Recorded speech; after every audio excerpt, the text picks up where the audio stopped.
Hosanna in the highest.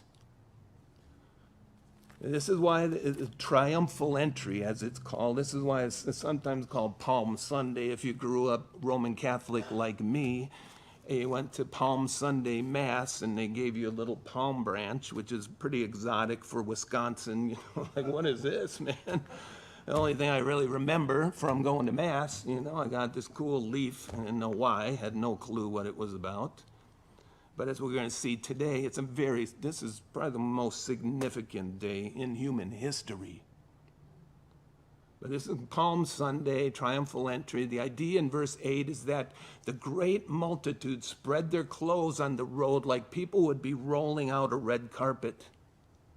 Palm branches were also laid down. John's gospel says people were waving palm branches in the air, both the crowd surrounding Jesus as he rode into the city, but also people coming out of the city to greet him, waving these palm branches, thousands of people. Very festive occasion. You see the same thing spoken of prophetically. Revelation chapter 7, verse 9, John the Apostle sees a great multitude in heaven, those who get saved out of the coming tribulation period. I saw a great multitude which no one could number, John says, of all nations, tribes, people, tongues, standing before the throne, before the Lamb, clothed with white robes, with palm branches in their hands, crying out with a loud voice, salvation belongs to our God who sits on the throne and to the Lamb.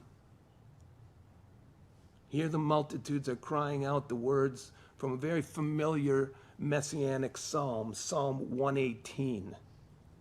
Now, in order to get the sense of this, we need to turn to Psalm 118, go left in your Bible. If you get to Revelation, you went the wrong way, and go to Psalm 118. It's about halfway in the Bible.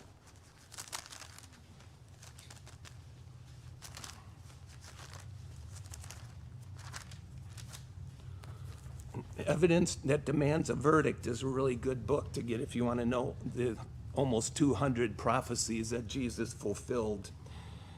Josh McDowell's Evidence That Demands a Verdict, great book. He lists them all. We don't have time to go through them all. But today we'll look at a couple. Psalm 118. The psalm is a messianic psalm. You pick up at verse 15. This is what these people there at the time of Jesus at the triumphal entry, this is what they would be proclaiming. The voice of rejoicing and salvation is in the tents of the righteous. The right hand of the Lord does valiantly. The right hand of the Lord is exalted. And Jesus is the one who sits at the right hand.